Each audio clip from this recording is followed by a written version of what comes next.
मध्य प्रदेश विधानसभा क्षेत्रों में पार्टी की स्थिति का आंकलन करके भारतीय जनता पार्टी ने जिन चर्चित चेहरों को चुनावी मैदान में उतारा है, उनमें से कुछ सांसद और केंद्रीय मंत्री के पदों पर रहे हैं। इसे लेकर विपक्ष की प्रतिक्रिया आने लगी है। विपक्ष का कहना है कि भारतीय जनता पार्टी ने चुनाव में रावण, मेघनाथ, कुंभकर्ण जैसे लोगों को उतार दिया। विपक्ष के हमले का जवाब देते हुए केंद्रीय मंत्री फग्गन सिंह कुलस्ते ने कहा, कांग्रेस क्या सोचती है, क्या उसका विषय है? चुनाव के मैदान में हर राजनीतिक दल अपना निर्णय लेने के लिए स्वतंत्र है। भारतीय जनता पार्टी के पास चेहरों की कोई कमी नहीं है। जमीनी स्तर के कार्यकर्ताओं से लेकर शीर्ष नेतृत्व की मंशा साफ है। भारतीय जनता पार्टी दुनिया की सबसे बड़ी पार्टी है। पिछले चुनाव में आदिवासियों ने कांग्रेस पर भरोसा किया था, लेकिन इस बार वह पूरे प्रदेश में घूम चुके हैं और आदिवासियों का सपोर्ट भारतीय जनता पार्टी के साथ है। देखिए, मैं 2003 में भी आदिवासी हमारे साथ में थे और उस समय भी मैंने काम किया।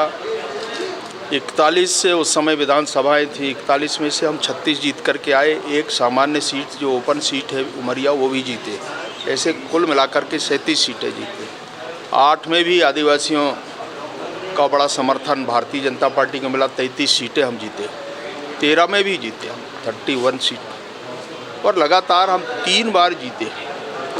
18 में थोड़ी हम लोगों से भी चूक हुई कि कोई ट्राइबल के सीटों के बारे में हमारी कोई उस समय स्ट्रेटजी नहीं बनी। सामान्य तौर से जैसे हम चुनाव लड़ते हैं इसी प्रकार का निर्णय पार्टी ने किया और उस आधार पर जो कांग्रेस ने उस समय आदिवासियों के बारे में थोड़ा आदिवासियों को बरगलाया, आदिवासियों की बात की, किसानों की बात की, नौजवानों की, महिलाओं की बात की, तो इस प्रकार का किसानों का भी जो वचन पत्र वगैरह भरवाए, तो इससे थोड़ा उस समय का वातावरण और मध्य प्रदेश की जो परिस्थितियां हैं बदली।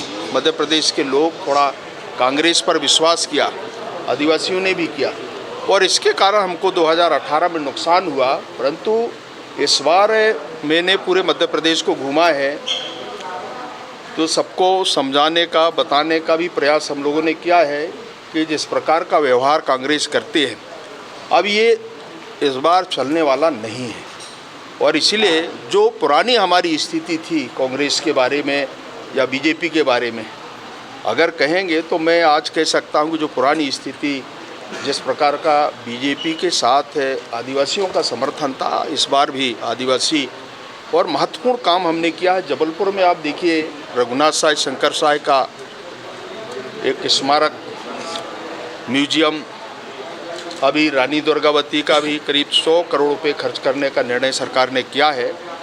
प्रधानमंत्री जी ने अभी पिछले दिनों जब आए थे मध्य प्रदेश में तो उस समय 500वां रानी दुर्गावती का जयंती मनाने का निर्णय पूरे देश भर में किया है और इसके कारण ये पूरा गोंडवाना जो क्षेत्र है इस पे भी इसका प्रभाव रहेगा। और इस प्रकार के क्रांतिकारी निर्णय पहले नहीं हुए, ये पहली बार ऐसा निर्णय हुआ है। तो मुझे लगता है पूरे इस महाकौशल के अंदर गोंडवाना क्षेत्र में ट्राइबल हमारे साथ में रहेगा।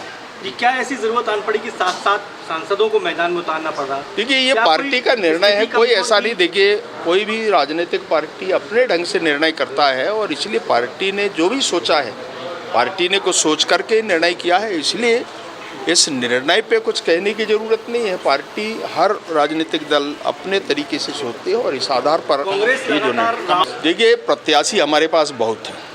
प्रत्याशी आज पूरे देश की सबसे बड़ी दुनिया की पार्टी बनी है भारतीय जनता पार्टी और हमारे पास कार्यकर्ता है, नेता है, कोई कमी नहीं है।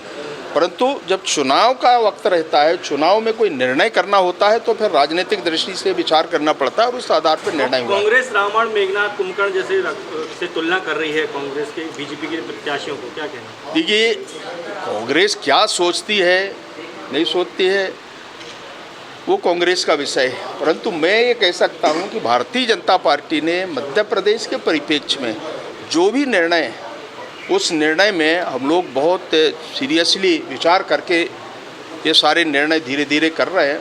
और मुझे लगता है अभी तक के जो निर्णय हुए हैं, कभी भी ऐसे निर्णय होते हैं तो थोड़े ना थोड़े उस पर कुछ प्रतिक्रियाएं होती हैं, परंतु जो भी निर्णय हमने किया है काफ़ी सोच विचार करके हमने किया है। और इसलिए जो निर्णय है उस निर्णय में सब लोग काम पे लगेंगे। आपसे भी 2018 में नहीं हार मिली। देखिए, मेरी सीट रही है पहले 3 बार, रामप्यारे भी मेरे छोटे भाई वहाँ जीतते रहे। दुर्भाग्य से पिछले समय 18 में वो चुनाव हारे और पूरे मध्य प्रदेश में इस प्रकार का माहौल था, और इसलिए मेरे लिए कोई विषय नहीं है वहाँ पर, क्योंकि मेरी अपनी सीट रही है। और ये भी है, भारतीय जनता पार्टी ही एक ऐसी पार्टी है जो उस सीट में हमेशा जीती है। इसके पहले कभी किसी व्यक्ति ने नहीं जीता, रामप्यारे ने जीता और मैंने जीता, इसके पहले नहीं। 77 में ज़रूर है, उस समय एक वातावरण था, उस समय ज़रूर हमारी जनता पार्टी में जीत सुनिश्चित हुई थी। पर बीजेपी के बनने के बाद, गठन के बाद, भारतीय जनता पार्टी का एक रामप्यारे और मैं, हम इनमें से ही जीत पाए हैं। संस्कारधानी जबलपुर के प्रवास पर आए केंद्रीय मंत्री फग्गन सिंह कुलस्ते ने मीडिया से बातचीत की और बातचीत के दौरान अपनी चुनावी तैयारी और पार्टी के निर्णय पर अपनी बात रखी। इसके साथ ही विपक्ष के हमलों का भी बेबाकी से जवाब दिया।